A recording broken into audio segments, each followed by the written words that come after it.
আসসালামু আলাইকুম, সবাই কেমন আছেন? আশা করি ভালো আছেন। তো আজকে ঈদের দ্বিতীয় দিন আর আমি চলে আসছি আমাদের ভুট্টা ক্ষেতের আল দিয়ে। আমাদের একটা সেলো মেশিন আছে, সেই সেলো মেশিনটা নিয়ে বাসায় নিয়ে যাব, এই জন্য আসছি মাঠে। আর আব্বু সকালবেলায় চলে আসছে আমার আগেই। আব্বু ভিডিওর মধ্যে আপনাদের কাছে দেখাবো। আর আমার আব্বু কিন্তু অরিজিনাল কৃষক, আর আমাদের একটা দোকান আছে। আর আমি তো মনে করেন যে হুন্ডার পিছনে বসে খালি ঘুরে বেড়াই। তো দেখেন ইনশাল্লাহ এবার ভুট্টা অনেক সুন্দর সুন্দর ভুট্টা আছে। এবারে দেখেন গাছে এবার আল্লাহ ফলন দিছে, এবার সুন্দর সুন্দর ভুট্টা আছে দেখছেন। প্রত্যেকটা গাছে দুইটা করে কাঠ পড়ছে দেখছেন। এই দেখেন কি সুন্দর ভুট্টা আছে সব। এবার ভুট্টা আছে সুন্দর ভুট্টা।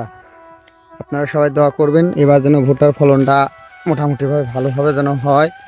আর ভুট্টার দাম অনেক কমে গেছে, তারপরও ইনশাল্লাহ আশা করি যেন 1 বিঘা হইতে 40 মণ করে ভুট্টা হবে ইনশাল্লাহ। তো এই দেখেন আব্বু অলরেডি মেশিন খুলতেছে। খোলা হয়েছে আব্বু? বাস নেই যাও,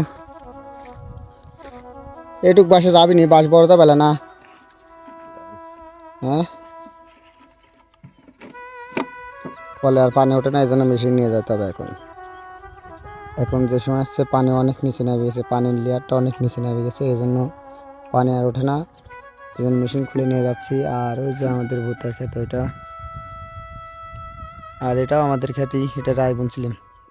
তো তো আব্বুকে পিছনে দিয়ে আমি সামনে নিছি, আর সামনের সাইডটা ওজন বেশি, সেই সামনের সাইডটাই আমি নিছি। আর নিয়ে এক হাত দিয়ে মোবাইল ধরে আমি একটু ভিডিও করতেছি। আর আব্বু পিছনে আছে, দেখতেছেন মেশিনটা খুবই ওজন আছে, না হলো 60 কেজি আছে, কিন্তু বাসে করে নেওয়ার জন্য একটু ওজনটা বেশি লাগে।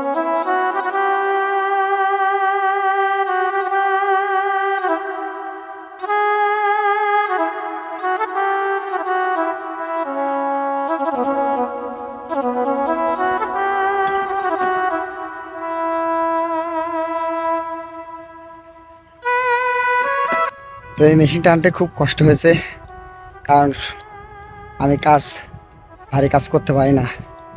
তো মেশিনটা আনতে আনতে আমার খুব কষ্ট হয়েছে। তো মেশিনটা আনানো শেষ, তো বাড়ি যাইতেছি। এখন এখানে দেখি ডিপ চলতেছে আমাদের, এদের ডিপ চলতেছে।